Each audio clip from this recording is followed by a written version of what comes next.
The Basketball Coaches Association of Michigan has announced its all-state teams. Mr. UP Basketball, Foster Wonders of Iron Mountain, is one of the 13 players to be recognized as the best of the best.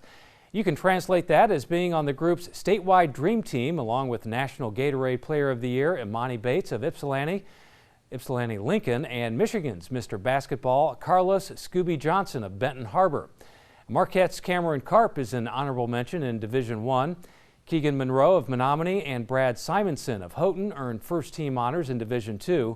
Also in Division II, 5 players receive honorable mention: Gladstone's Cam Ballard, Kingsford's Cole Brackett, the Braves' Rain Castor, and Peyton Fidel and Carter Hudson, both of Escanaba.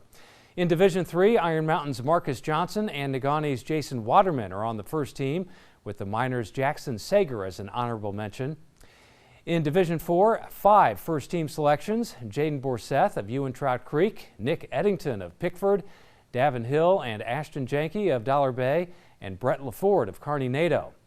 2 more are honorable mentions: Bo Kaufman of Kearney-Nadeau and Anthony Meadus of Bessemer. Bay College has announced 2 Southern UP basketball players will join the Lady Norse next season. Kearney-Nadeau's Sandra Bolton was a UP Division IV second-team player and a first-team member from the Skyline Central Conference. Bolton averaged nearly 16 points and 6 rebounds per game.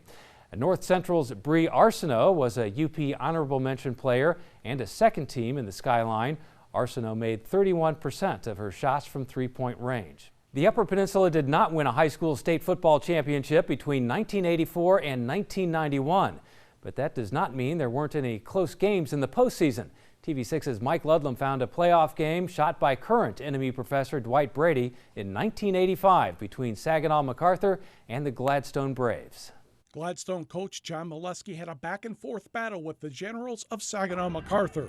Braves defense limiting opportunities. Tom DeKaiser stuffs Generals running back Dan Fisk for a loss with the help of a few of his friends. Gladstone gets on the board. Troy Carlson takes the handoff, avoids one tackler, runs past another, keeps his balance for the 20-yard touchdown.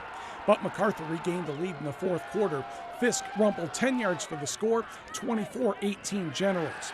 Gladstone had the ball on its own 4-yard line with just over 4 minutes left. Quarterback Brian Pilon gives to Troy Carlson. Somehow he escapes the blitz. Halfback option pass. Ken Vanderlinden makes the grab. I'm told he was not the intended receiver. Run, Vanderlinden, run! Nobody catches him. 96 yards for the touchdown, tied at 24. Doug Leisenring kicks the extra point for a 1-point lead, and Gladstone hangs on to post a 25-24 win over Saginaw MacArthur. Mike Ludlam, TV6 Sports, Gladstone.